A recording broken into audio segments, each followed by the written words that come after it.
he asked her in, I think, something like 1940 for the rights to make Mary Poppins into a film, and she refused. She just wasn't interested at all. And actually, he asked her pretty much yearly for 20 years, and in the end, it was because she had run out of money. She didn't have any money, and she was facing losing the possibility of losing her house in London, and she really wanted to hold on to it. And so she had a very persuasive agent who said, you know, look, it's fine. You go over and you control the script. You have absolutely last word on the script. It was the first time Disney had ever given any person, any author, final word on a script.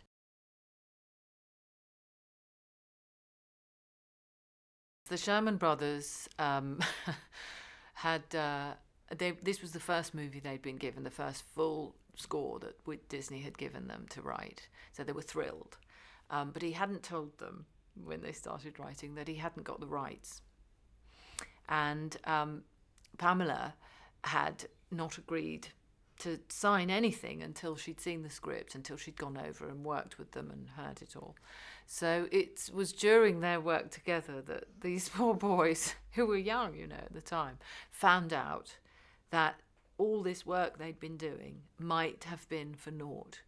That they had, when I spoke, Dick Sherman, who's still alive and is the most extraordinarily wonderful man, alive, glorious man, said, well, apart from anything else, they hated her deeply because she made their lives a complete misery.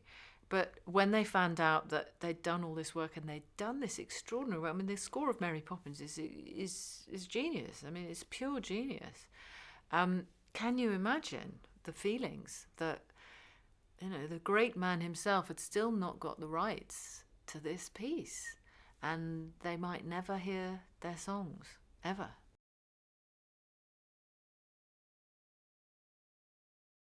It's just very funny because she's so frustrating, and it's this one little middle-aged woman coming in and bringing the whole of the Disney Corporation to a grinding halt. They're all just, way, oh God, it's all so exciting, and we're going to make this movie, and it's going to be so great. It's going to be the greatest thing you've ever seen. And she's just, no, I'm so sorry, but that's not how it's going to be.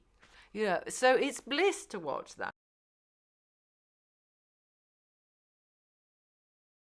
It's difficult to imagine anybody but Tom playing Walt Disney, and actually, when this was all being cast, I did ring him up and say we'd known each other for a long time because we've got lots of mutual friends, and we'd always said it would be wonderful to do something together, but it's very difficult to work out what we could do. We didn't want to do anything.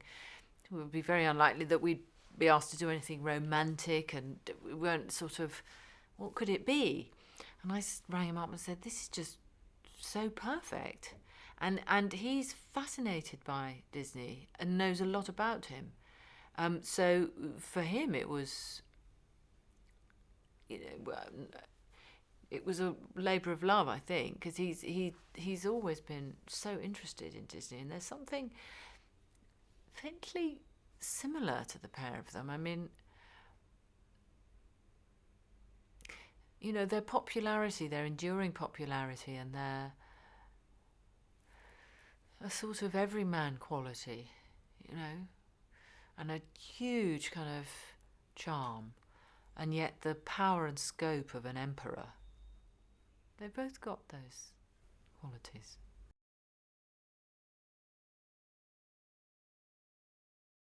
BJ Novak played Bob Sherman. Jason Schwartzman plays Dick Sherman, and Bradley Whitford plays Don DeGrady. So we've got three of the sharpest comic minds in the pantheon, really, from America. They're all so,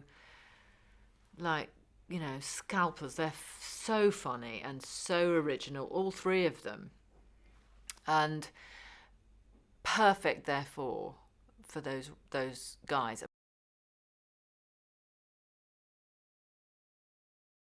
our director, John Lee Hancock, is just one of the nicest, greatest guys I've ever met, and a wonderful director to work with. And he's got such an understanding of the material of the story. But he was exacting, but he had fantastic edit work. For me, a great director is someone who knows how to edit what you're doing and say, well, I need a little bit more of that or less than that. He was a wonderful editor from that point of view. And he gave us a lot of freedom, but I never felt that he left anything out.